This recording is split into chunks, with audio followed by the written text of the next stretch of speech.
Welcome to the Dusty Muffins, where menopause meets sisterhood and strength. We're three menopause specialists coming together to laugh, share, and empower you through the wild ride of menopause and perimenopause. Whether you're curious, confused, or just looking for real talk, you're in the right place. We're here to answer your burning questions, educate, and advocate, all with a dash of humor and a lot of heart. So pull up a chair and join the conversation.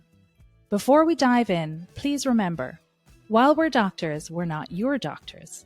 This podcast is for educational purposes only and is not a substitute for medical advice. We encourage you to partner with your own medical clinician to address your unique health needs. This is the Dusty Muffins. I am Dr. Rebbecca Hertel. I'm a board-certified osteopathic family medicine physician and a Menopause Society certified practitioner. I have a private telemedicine practice, and I see patients in several different states. I am Dr. Aoife O'Sullivan, a board-certified family physician and Menopause Society certified practitioner, and I see patients through my telemedicine practice here in Oregon and Washington. I'm Dr. Christine Hart Kress, a board-certified women's health nurse practitioner and menopause certified practitioner, and I see patients via telemedicine in several states as well. Today, we're mixing estrogen facts with rock and roll filmmaking. Our guest turned Portland's music scene into moving pictures and is now pointing her lens at the menopause revolution. She's worn a lot of creative hats: photographer, musician, director. She's an award-winning Portland-based director and photographer whose credits range from dozens of music videos for bands such as First Aid Kit, Cake, Bob Mould, to the cult web series The Benefits of Husbandry. And her latest work spotlights the hormonally radicalized movement, Menopunks. Alicia Rose, welcome to the Dusty Muffins. Hello, so happy to be here. Thank you for having me. I really appreciate it. Oh. I'm a big fan here. Big fan of the Muffs. Big fan. Yes, we love the Muffs. We've been watching you from the East Coast, so we're really excited to finally get to meet you because Aoife talks so fondly of you. Oh, wonderful. It's great to meet you all. I mean, East Coast, West Coast, we have a lot of work to do, so I'm glad that we can finally bring our heads together and chat about this revolution we need to put forward here. So yes, I love it. So Alicia, Menopunks, give us the elevator pitch. Why punk? Why now? And why menopause? Well, the elevator logline is Menopunks is a misinformation shattering feature documentary about perimenopause and menopause and the creative process, very important, seen through the lens of very defiant Gen X musicians, trailblazing doctors, there you are, and very cranky celebrity culture bearers. So we are a feature film in production, in fundraising, and I really wanted to sort of look at menopause and perimenopause through a musician's creative punk rock lens, because I'm a musician and I experienced pretty much like going down into the dumps, not even understanding what was going on with my body in perimenopause and losing my will to create, or even just really feeling afraid that I would never be able to be the creative person that I have always been my entire life, because I was in so much pain. I had so many symptoms. And, ultimately making the film is about, I think, finding a way to look at this that is democratized. It is vibrant. It is about sort of, about the cost of not finding relief in menopause and perimenopause, and what that toll takes on us creatively, personally, politically. And so, but punk rock is obviously the sexiest way to do it. So there, that's basically why I did it. But I'm into it because I feel like people are responding in this way that they are relating to Menopunks and taking it on and owning it as themselves. Like people, as soon as I came up with the term Menopunks, it was basically like an overwhelming rocket fuel situation where people were freaking out, being like, that's me, that's me, that's me. So now I'm just a shepherd basically, and trying to not only make the movie, but also create a movement that can make change in the world. I love it. What's interesting too is when you said the creative end, because I think a lot of times, most of the space we hear a lot of, whether it be CEOs of, the boardroom or physicians say that they can't do their job. But we forget that there is this big creative space of, writers, musicians, and we just haven't heard a lot of their stories. Like, is there now writer's block? Are you lose your creativity? You don't have the will to write, to perform, to get up in the morning and do your job that way. And I think that's just amazing that, there are many women out there that do many different jobs, and we haven't heard a lot about the creative space and, being a musician, an actress, a performer. And so I find that pretty fascinating. I was just going to say that, as a Gen X person, as a musician, as someone who had to sort of rage against the Kaiser machine to even get hormonal care at all, I realized after talking to my friends and realizing I wasn't the only one, that there's quite a few people like me in Portland, and we're all playing shows together in our 50s, which is surreal. But I realized that, like, we don't really, I mean, no offense, but it's a difficult time to trust doctors. I mean, you are the exceptions to the rule.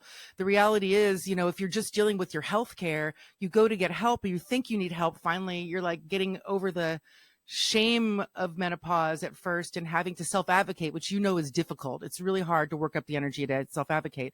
But I feel like my generation has a lot more trust for musicians and creatives than doctors. And so I thought by kind of going in and modeling care, and not only that, but hearing from musicians and creatives about how, it's sort of waylaid us from what we thought we could be once we were better musicians, more talented, more experienced. But just from my experience, my personal story, I had so much joint pain, hip pain, brain pain, ADHD maximization, so many things that I honestly couldn't stand up at a rock show for longer than 10 minutes without leaning or sitting. The same to be said for practice. I'm in actually multiple bands now, and I couldn't do it. I have a stool with a big pillow now, but it changed once I got optimized. And one day I woke up after like maybe 6 months of being on HRT, and I turned to my partner and I was like, John, I slept through the night and my hip doesn't hurt anymore. What the fuck? And I realized, oh my God, okay, this is real. And I feel so much better. And I can be who I thought I was. The person I lost is back. So that was really exciting. And then I asked my friends around me, is this what happened to you? And they were like, yeah. And then we're like, fuck yeah, this is what they're afraid of. Let's fucking go. Yep. Yep, I love How it. rich would we be if we had $1 for every woman who got hip pain during perimenopause and menopause? It's just not even mentioned as one of the kind of 88 symptoms of menopause, but it really is, isn't it? I think we've all had that hip pain. Yeah. It's a collagen thing, right? Like it's a whole inflammatory, all the things. What's interesting too is it also, just to hit a little bit on what you said about, trusting doctors and the healthcare and clinicians, it just goes to show how, because we all get into this to help people. I mean, we really truly do for the most part, but it's a broken system. It's an overworked, broken system. And, and that's truly the problem with a lot of that, right? Like you're just like it's like workhorses. And then what happens is that we feel that, right? And patients feel that when you're like, okay, well, you've got 5 minutes left, maybe, of your visit, and you just can't give good care. Yeah. And even the way we say to patients, you can talk about this one problem today. Yeah. That means because you're in that time crunch as a doctor, that means you can't join the dots ever. Because if someone just comes in complaining of hip pain, how are you going to put together that with their night sweats and their low mood, and their low energy and figure out what that is? Well, especially if the Journal of American Medicine is still recommending that to all doctors, that it's the smallest dose in the shortest amount of time. I feel like there's so much catching up to do. So we've got progressive doctors like you doing the work and seeking out the education. But like, what about everybody else who's taking care of 98% of everybody, who is not seeking it out, who's not pushed to do it? I'll tell you one thing. My doctor at Kaiser, who's in her 60s, totally warned me off it at first. And then eventually I hacked telehealth and I was like, quality of life, suffering, give me the shit right now. They did it. Which thank God. But then eventually I didn't really know, this is still before I was fully hormonally radicalized. Thank you, Aoife. I didn't really understand that I was on medroxyprogestin acetate. I thought because it said progesterone, I was on regular micronized progesterone, but I wasn't. And I was still really bloated. I was still not sleeping very well. And finally, my doctor asked me, so how are you sleeping? How are you doing? I was like, I'm still not that great, but I feel better here, but not here. Hot flashes are gone. And she's like, whoa, I just took a seminar. You should be on micronized progesterone. I was like, I'm not on micronized progesterone. Fuck. And so I just didn't even understand. And then once I got on that was just this year in March. Honestly, it was a massive game changer, more than I could have even thought. It put me in a position where I was like, oh my God, I've got ADHD, obviously, but obviously I've got ADHD. You can just tell by the way I talk probably. But Ethan knows. But I was able to deep dive and hyper focus in a way that scared me again, which made me happy. So I was like, wow, micronized progesterone really can give you your brain back. Did you ever figure out, Alicia, if you were at the same seminar? I wonder if she was there. No, I don't think so. I wish she was at the Portland Menopause Conference. I mean, that certainly did it for me, but it was way later. No, right before. I think it was actually right before, because I switched into micronized progesterone just right around that time. It was in March. And it's the timing of it with making this film is very profound, because honestly, I would still be in a world of hurt that whatever medroxyprogestin acetate is not a good thing. And it did not help. It still makes my jaw drop. Yeah, it makes my jaw drop so that people are giving it. I'm like, really? I think it's turning into a little bit of the wild, wild west as well, because I think, there are a lot of providers that see this as an opportunity. And then there are the providers who are taking care of the 98% of the patients who have yet to be educated. And so, I'm seeing a lot of different things, and especially across social media, in patients that I see, providers that are well-meaning, try to prescribe, but prescribe based on what we did back in 1998 when I graduated from NP school, and providers that, give patients a year of hormone therapy, Lord knows the concoctions, and say, go forth and conquer, I'll see you in a year. And then the patients are having side effects. And so then they're, stopping, or they're trying to manage. But even so, and I can't blame women. I just want to warn them. A lot of women are turning to Facebook groups and asking each other how to manage their hormones. And this morning I saw the most concerning post. It's a woman who is on, you guys ready for this? 9 milligrams of oral estradiol and 700 milligrams of progesterone. And I thought, who is prescribing for you? But I actually think the patient just took her prescription and decided how she wanted to manage it. And, there are not enough providers, but there are plenty of educated providers that patients can go to. And I think that, there's a lot of specialties that, that are getting into the menopause space, but they actually have no women's health experience through any of their formal education. And I think that, that's a big misstep for patients. I think it's dangerous for providers. I think that there needs to be some sort of, if you don't have, family practice, internal medicine, some type of fellowship, women's health. I mean, I really think that there needs to be more than going to, taking an online course that's asynchronous, and then you decide you're going to manage hormone therapy because maybe there is some financial gain. And because I think if you don't know enough about women's health, you shouldn't be prescribing. Sorry, that was long, but you made me think about that. No, it's true. And I think I know for myself, I mean, my doctor isn't doing me any favors. So I've wound up self-titrating with Kaiser over and over because I get my hot flashes back. The symptoms come back, and I'm not going from, 0.05 to 9 milligrams. I went from 0.05 to 0.75, and now I'm on a milligram. And here's the thing. Every time I've done that and I felt better, then I've emailed Kaiser and said, hey, I feel better now. Can I have a different prescription? And to their benefit, they said yes. And so now I went from 0.05. Now I'm at 1 milligram. But I have another doctor friend, an MP, who says I start my patients at 1 or 2 milligrams. So, I think that basically there's so much sort of conflicting information out there. And menopause care isn't as readily accessible as it should be. We all know that. And there are great, wonderful providers like Aoife, like all of you, but most of us can't afford it, is the truth. So we're forced to go to our GPs and deal with whatever it is they're giving us. And sometimes we get recommended, if they are willing, to an actual OB-GYN, which is very helpful, which is what I had to do to get testosterone. But generally, it's like, it is the Wild West for us and for you. And that, I think, is why I created Menopunks, because menopause specialists and musicians, punks, like, we're in the same boat, which is problematic, but also kind of amazing, because I think we can sort of be shoulder to shoulder in this fight, and we have to amplify each other's voices so that people can know what to do. And part of my MO, and even starting this film, was to help with the help of pop culture and music, but to really start to create a new baseline of like fact, science-based knowledge about hormonal optimization and HRT, and a real handbook for self-advocacy.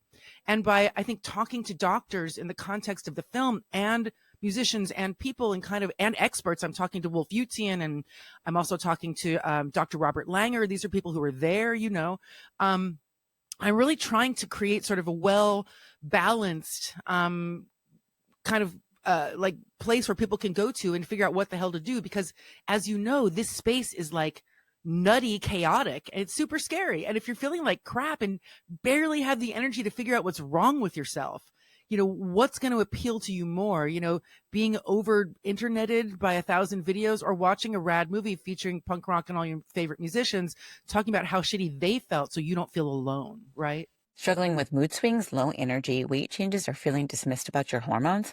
You're not crazy. You're in midlife. I'm Dr. Rebbecca Hertel, board-certified osteopathic physician and certified menopause practitioner. And at Osteopathic Midlife Health, I offer personalized concierge telemedicine for women in multiple states, helping you navigate perimenopause and menopause with expert care focused on hormones, weight, sleep, libido, and more. My approach blends evidence-based medicine with a deep understanding of longevity and precision midlife health, because this phase isn't just about getting by, it's about thriving for decades to come. So visit www.osteopathicmidlifehealth.com and let's build your roadmap to lasting vitality. And I think one of the things you're trying to get to the root of as well is, why did this happen, right? Why was women's healthcare destroyed 23 years ago? So that's been really an interesting journey too. 100%. And here's the thing, like and this is what frustrates me about the metaverse, the menospace, the mena, whatever it is that, there's a lot of talk about the WHI, the Women's Health Initiative, being wrong, right? And when I first sort of heard, well, maybe it doesn't cause breast cancer, this is without knowing you, Aoife, before I became hormonally radicalized, there was all this conflicting information, it's good, it's bad, it's blah, blah, blah, blah, blah. And then I thought, okay, well, now I'm on the other side. I'm completely hormonally optimized. I feel fucking fantastic. Okay, so it's not going to kill me, first of all. So why did we lose 23 years? Why is this still happening? And then I realized it's baked into the medical establishment. And then I really started asking why. And Aoife, when I went to the first Portland Menopause Conference, which happened this spring, that you were the first person to be like, here's why. These mother effers, there was a reason. Here's what went down. And I went, oh my God. And then I spent some time in my backyard, with a glass of maybe rosé and maybe some other things, thinking to myself, okay, we all hate this political landscape. This is unreal. The level of cruelty, pain, and disrespect for everybody, let alone women who are already suffering and miserable.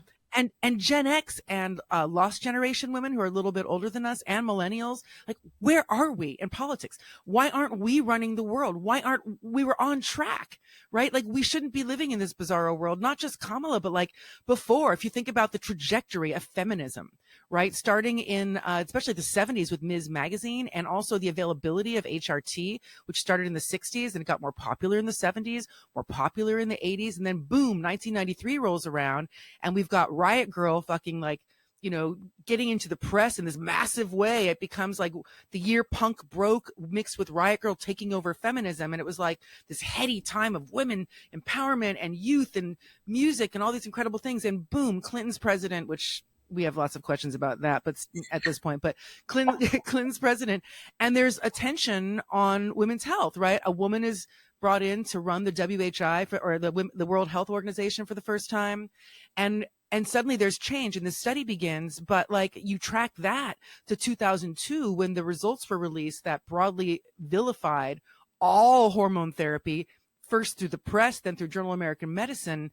You think about the trajectory of feminism through the 90s up to 2002, and then you hit 9/11 and these ridiculous results, the way they were interpreted coming out, and you see just a real like screeching halt to the trajectory of our power and us being really involved in the discourse of how this country and how this world is run. And so I'm just in the back having, in the back of my house, in my backyard, chilling out, thinking, how do we change this? And where are we in this conversation? And I was like putting it all together after going to the Portland Menopause Conference. I'm like, oh yeah, there's a reason why this was on purpose. And they're doing a really good job. You think of Project 2025 and how many years went into that, 25, 30 years, 50, 60 years into building this nightmare agenda. And then you think, of course they did this. Of course this was an intentional thing. And then the question is why? So part of the film is really uncovering that. And I didn't expect it to be an expose, but thanks, Aoife. We're an expose as well. So I blame it all on you. I think we underestimate medical politics. I think that there's, it's Yes. interesting. I was watching this webinar and that's what it was. It was a very expensive study and you have to find something in order to allow someone to say, okay, well, we gave you all of this money and what do you have to show for it? Right. And if you don't, then what? You have to prove to these people that you found something really interesting or really good. And when they're like, oh, no, it is actually pretty beneficial, maybe it isn't primary prevention of, and then, boom. Oh, nope. We found this instead. And so and I'll have to find the webinar that I was looking at. It was actually all about, and I think I actually sent it to Aoife and Christine, where a woman spoke about all of the different studies that came out and how the biases were and how just the medical politics are about, with these studies that we are supposed to be basing our medical education on, right, is what we learn, what we read, what we see. Right. And now it just makes me side eye every time I see a public med article or a different type of article in a journal, like, how biased is this? Is this true or not? What am I supposed to tell my patients? Because, I just think there's a lot more, medical politics in those types of things when research is being done, and it's scary. Yeah, I mean, we have such a dodgy background as in medicine. It was doctors who used to do ads for Camel cigarettes. Yeah. And, the whole like food pyramid. Wow. I mean, a few politicians locked themselves in a room and came out with that, right? That they had a grain surplus and they wanted to get rid of it. Yeah. And that's where the food pyramid came from. That we, going through med school and nursing school, were taught to teach our patients was healthy. The whole milk consumption, right? 65 ounces a day. Oh yeah. This was not based on science. Nothing. The whole milk is good for your bones thing. I mean, yes, there's calcium, but that was all to do with the farmers being in difficulty, right? And needing to sell milk. So it's so dirty, the whole history. It's gritty and dirty and nasty, and you don't get taught any of that as you're being trained. You kind of find it out later. And it's just so cruel, which is the part that's mind blowing to me. So they did what they did, right? We all know this, I've learned. But they decided they needed to be the heroes is what happened, right? With the government and the WHI and Jacques Rousseau and all those guys. And they went into a room excluding the scientists from this conversation and this article.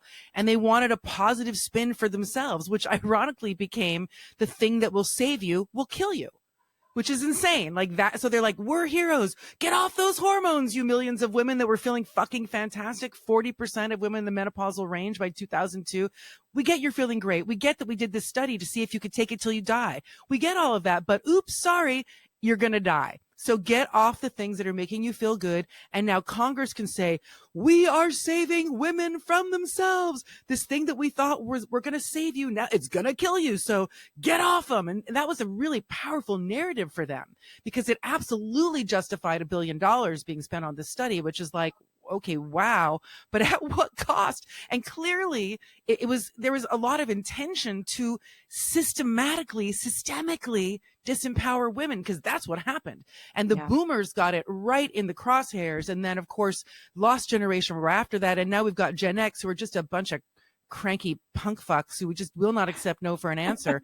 So that's why I think very it's true. really, and we're all included in that. That's why I feel like we're all just not willing to accept no, because, you know, not only are we going through it, but you're going through it, and you have gone through the training or lack thereof, and you're like, no. I read the study. The study actually doesn't say that. The study says this, but the press said this. And I will say one more thing on this small rant, which is that I learned from, Aoife was with me. We learned from a conversation with Dr. Robert Langer that the Golden Girls were involved in bringing women into the WHI, Women's Health Initiative. So with their help, using the media, using press and TV and pop culture, they enlisted 165,000 plus women into this study, which was unprecedented, still unprecedented. There's been no study that size even since. It's kind of a one of a kind. There better be more. And Melinda French Gates, let's talk about that later. She better be on that. But they did that. And I really believe that the reason that the sort of inverse effect in 2002 was so powerful was basically like the reverse Golden Girls effect. You know, they used pop culture to like launch the WHI, and then they used pop culture to destroy women's lives at the same clip. Yeah. Well, I didn't And both know men that. and women That's involved in that, fascinating. right? Yeah, About I think it's even worse that girls. women were involved Yeah. in that whole thing too. You know, not just men in the WHI. I remember saying to Alicia at one point, like, look who they chose to run $1 billion study on women. They chose a man to run it. Like, Oh my God. even that says something, right? I have to tell you one more psychotic thing that I've discovered in my making of the film. So I don't know if you've all read the 1993 article that came out, or 1995 article that came out in Time magazine called, The Estrogen Dilemma. But look it up; it will blow your mind. And it's like really this whole article about like, oh, women are feeling better. They're popping pills like candy. Will they do this forever? Is this the answer? Is this the fountain of youth? Blah, blah, blah. And this was the conversation that we're kind of having now all over again, right? Like 30 years later, which is surreal. But even worse than that, 2 years later, or like 1 year later, Jacques Rousseau, who was running the WHI, who was the face of this misinformation, this guy was named one of Time's 100 most influential, which is nuts. This is in 1996, okay? And in this little blurb, a woman wrote, ironically, she said, who would have thought it'd be a man that would save women? Who would have thought it'd be a man that would save women from themselves? And if that doesn't tell you kind of why we're fucked, I don't know what it is. Yeah. Yes. And, you know, you've been doing extraordinary work lately. You're on air all the time, on radio, on podcasts. What kind of feedback are you getting back from your supporters and listeners?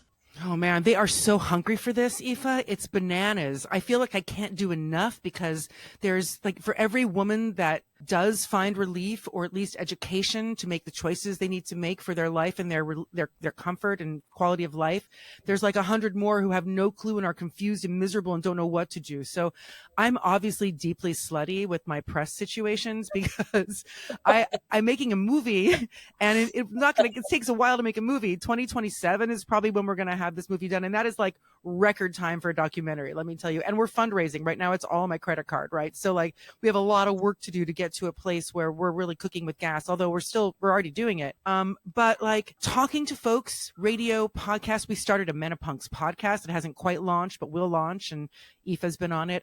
I want people to have this information right now. And there's extraordinary thirst for it. Like you know, you've tapped into it, but holy crap.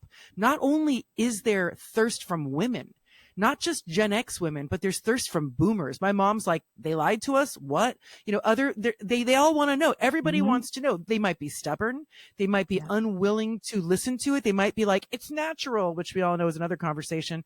But like we've got a lot of work to do, right? 95% of women are getting no relief. If you look at the numbers, under 5% of women are being hormonally optimized. So like more. And I feel like coming through punk rock and music is really an interesting hook and angle because I'm not leading with, trying to sell people something, which is a whole thing in this sphere.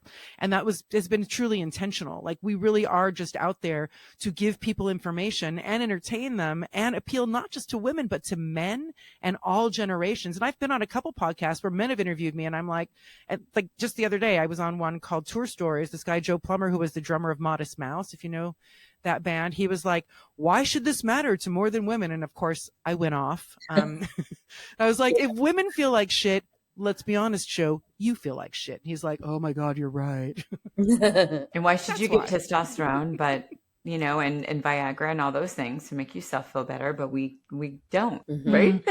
Men feel like shit. Well, I think when you put it out there, like if you use and when you use the analogy of balls shriveling off, it helps. Do you know what I mean? Like, if you say, actually, if you really, menopause is castration for women. That's the deal. So imagine, men, if, all of a sudden your testosterone was waning so hard, you started not feeling like yourself, then your balls got smaller and smaller and smaller. They shriveled off, and your dick went, woo. And then all of a sudden you're like, miserable. You're not yourself. Would you feel like that's natural? So, I feel like by using that, it's a little intense, and people don't like to talk about shriveled balls. But, the bottom line is point across. Our balls are on the inside and they are shriveling, and we need help to de-shrivel them, I know. I think we do that too. Like, we always, when we read something and we turn it around and make it about a man, you just start laughing to yours. Like, it becomes laughable, and yet if you read it in the tone that it's written, you're like, oh yeah, okay, right. You're just so conditioned to read about yourself and other women like that. That this suffering is expected and to be tolerated. But then if you just stop for a moment and turn it around and make it about a man, it all becomes crystal clear how ridiculous it is. Well, and the testosterone conversation is a whole nother nightmare, right? Because there's no testosterone that's out there formulated for women. And I went to the doctor. I was like, I want testosterone. I think it will help me. And I got shut down by my GP.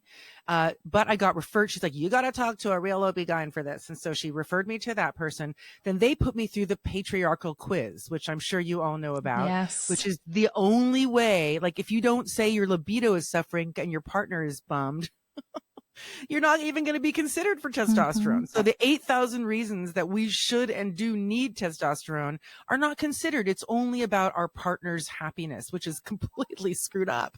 Which is interesting, because a lot of the OB-GYNs too are like, that's not the place to go get it from, because they don't believe in using it. Like, it, so it was interesting that even your GP was like, go see skeptical. Thank goodness you could say the buzzwords, right? I think people just pass the buck, right? Like, I've heard so many things. My patients tell me their doctor has said to them, I'm not allowed to prescribe that, which is bullshit, right? I don't believe in it. Again. Yeah, the only thing funnier than the OBGYN is sending them to the endocrinologist. Oh, God. Because those people don't do hormones. They do diabetes. They don't do hormone therapy. We're not taught any of it, and just as a medical student, I don't know how you get through in Ireland 6 years of medical school with not one word about menopause. But then how do you go through a fellowship, like a whole endocrinology fellowship? We have a certain amount of hormones in the body. How do you get through a fellowship without being taught about estrogen, progesterone and testosterone in women when they rule everything, every cell? It's bizarre. Bananas. It's bananas. It's not the fault of anyone, any endocrinologist or OBGYN. I mean, literally, we were not taught this stuff. It's insane. But the irony in a lot of the research I've done is that before the WHI released these results, when, hormone therapy was just kind of like nothing, people would go to their GP, talk about whatever was going on. They would get prescribed HRT, just like diabetes medication or thyroid medication. It was no big deal. It was just another hormone, right? It was like, oh, you should be on hormones. You should have diabetes. You should have insulin. Like, it wasn't this big fight you had to have with your doctor. I know. It was just like anything else. So that's the irony, I think, of the whole thing, is it's been segregated from regular healthcare and put into this sort of pit of doom, which ironically is really influenced politically in terms of us feeling good. Because if we feel good, we have power. And if we have power, we have a voice. And if we have a voice, we're overthrowing the government, at least as far as I'm concerned. That's what we need to do. Want the Dusty Muffins at your next event? We do panels, live podcasts, and talks that bring the heat, literally. Corporate, see-me, or retreats, we've got you. So hit us up at thedustymuffins333@gmail.com or DM us on Instagram at thedustymuffins. Yeah. We sure do. Little things. The thing I find really interesting is like, now that we've been in this space doing menopause care for a while, I thought that patients would, we'd get them all tucked in, they'd go back to their primary or their OBGYN, and then they would take over. And I've been so surprised at the longevity of the relationship between the menopause practitioner and the patient. But I'm getting a lot of feedback from patients that when their provider finds out that they've seen a menopause practitioner, they're like, oh, good, keep going there. I don't know how to do that. Which is really interesting because, just write the refills, dude. I think I always think about the barrier of entry, right? And the bummer for a lot of women is they can't afford a menopause specialist. There really isn't a way for them to do that. The most they can afford is just seeing whoever they can afford on their Oregon health plan or whatever they, on low income insurance, which may not even exist within the next few months. We don't even know. And so, I think there should be more menopause specialists, but also there needs to be some sort of resource that allows anybody who has no care or money or no money to access to get that information, because it's behind a paywall now, which is really unfortunate. And I believe in menopause specialists. You are all amazing. And I think some people have sliding scales, some people have other things, but it shouldn't be about having to seek out somebody who has specialized training for something that used to be prescribed like a regular body hormone. And it's been pushed into this place, which is fabulous for your careers and amazing for all the influencers and for all of this stuff. And it is great. And I love it. And we love having specialists, but it's not fair to the regular woman. I got to be honest. It's training. It's not fair to practitioners because they're not getting trained and they have to spend a lot of money to get trained. Yes, so that's where the whole thing falls, right? Like you have other practitioners that are educating practitioners, but their pricing is absurd. So there's only a certain amount of people that can afford to do that, right? Like their CME money has to go toward other things. So I agree with you. I think we won't find that changing until there is a re-education across the board of everybody in a way that is financially sustainable for all of the practitioners to get the training. And the biggest shame, I think, is that this makes, as a doctor, it makes your life so much easier. You are finally able to pull all the pieces together and see clearly. It's like having worked your whole career without glasses, and then you put the glasses on and now you're like, whoa, I get it. It just makes so much sense, and you're able to be so much more helpful to your patients, and work is less stressful because you can tell what's happening with someone and you know how to help them. And these hormones, so I've been in primary care for over 20 something years, are the most safe medication I've ever prescribed, ever. So Alicia, tell our listeners how they can find you, your website, Instagram. Well, so Menopunks, we are more than a film. Menopunks is a movement. And I want to be clear about that, because it's not just about this movie we're making or the podcast we're making. We are trying to make change. And we're doing it with the menopause specialists like you and the punks and all women. Like, we're trying to do it together like that. So I've kind of spread myself into a few places, spread Menopunks into a few places. So people can find us at menopunks.com, which of course links to everything. And there you can find the teaser and information on how to donate and how to support us. You can also go to our Instagram, which is growing rapidly. Since June, I think we have almost 10,000 followers, which is incredible. So I'm very I'm really a clearinghouse for punk and menopause information and political stuff about women taking over the world. So you can find all of that there. But you can type in Menopunks. I created this word, right? Like, there's nothing else but Menopunks out there, so you'll find it. But here's the thing, when you were talking, that made me that really kind of brings the Menopunks sort of thesis together, which is that it's menopause specialists and doctors and punks in the same fight, which is that, so we're all being bilked for money. Let's just bottom line this. You are being bilked for money to get the education you should have been provided from the jump. We are being bilked for money because we need help and our doctors don't know shit. So we're all being not only drained of energy and quality of life, but money. Once again, this seems intentional. If we don't have money and we don't have energy to get up and make a cup of fucking coffee, are we on the school board?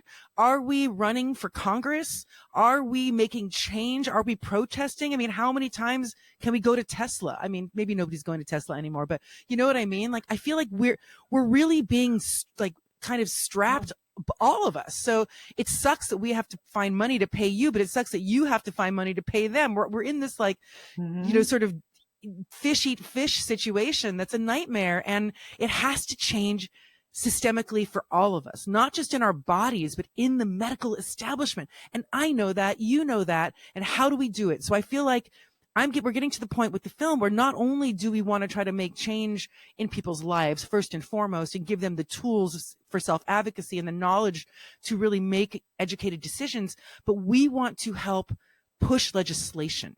You know, we're seeing some of these bills go through that are like covering menopause care and giving people, you know, the ability to take time off if they're miserable with menopause. Okay, all of that's great. And we know the We Do Not Care Club is about us feeling like shit and not giving a crap. But what about those of us in the I Care Too Fucking Much Club, right? Like, how do we get ourselves into a place generationally where we are empowered, emboldened? We're probably all on HRT. I'm imagining. Raise your hand if you're on HRT. Let's see it. Let's see a vote. Are we all on HRT? Raise your hands. I just want to see it. I want to see it on the podcast.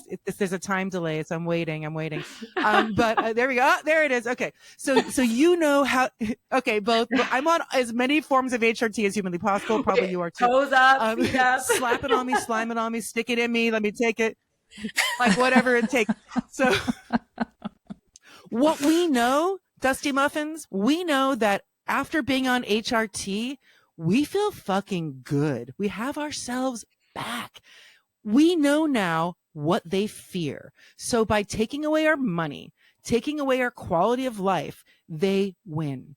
But if we are able to, with each other's help, get back to our quality of life, find this relief we need from bioidentical HRT, which, as Aoife said, is like sort of the safest, cheapest way to fix the most amount of problems. I mean, you can try to, you know, fix the million things that go wrong. But if you look at the WHI results of 2002 and hormone replacement therapy basically going away and the companies that even made it went out of business at that point, which is crazy.